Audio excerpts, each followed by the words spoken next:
கிருஷ்ணகிரி அருகே சுண்டம்பட்டி கிராமத்தில் நள்ளிரவில் தேவாலயம் சென்றவர்களின் வீடுகளை குறிவைத்து கொள்ளையர்கள் கொள்ளையடித்து உள்ளனர்.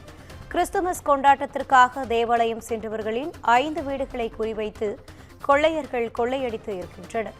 ஸ்டார் விளக்கு பொருந்திய 5 வீடுகளில் பூட்டை உடைத்து 30 சவரன் நகை, வெள்ளி, பணத்தையும் திருடி சென்றிருக்கின்றனர். கொள்ளை சம்பவம் தொடர்பாக கந்திக்குப்பம் போலீசார் வழக்கு பதிவு செய்து விசாரணை மேற்கொண்டு உள்ளனர். தற்போது கிடைத்துள்ள அண்மை செய்தியாக பார்த்து வருகிறோம்.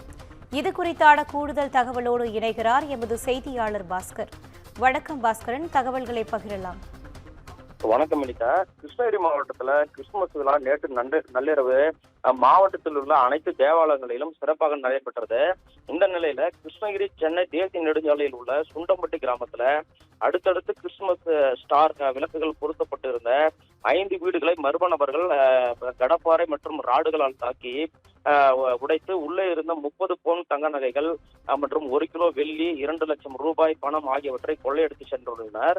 மென்பொருள் நிறுவனத்தில் பணியாற்றும் மைக்கேல் என்பவர் வீட்டுல 20 பவுன் தங்க நகை, 1 கிலோ வெள்ளி, மதலை முத்து என்பவர் வீட்டுல 1.25 லட்சம் பணமும், சவுந்தரராஜன் என்பவர் வீட்டுல 8 பவுன் தங்க நகை மற்றும் 2 வீடுகளில் 2 பவுன் நகை மற்றும் பணம் ஆகியவற்றை மர்ம கும்பல் கிறிஸ்துமஸ் பிரார்த்தனை கொண்டாட்டத்தை குறிவைத்து கொள்ளையடித்து சென்றுள்ளது.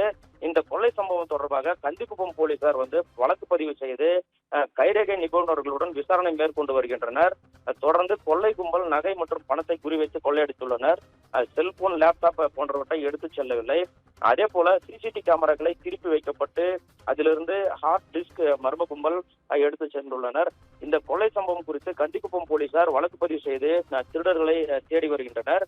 மேலும் கிறிஸ்துமஸ் பிரார்த்தனைக்கு சென்ற வீடுகளை குறிவைத்து கொள்ளையடித்த சம்பவம் அந்த பகுதியில் அச்சத்தையும் பரபரப்பையும் ஏற்படுத்தியுள்ளது.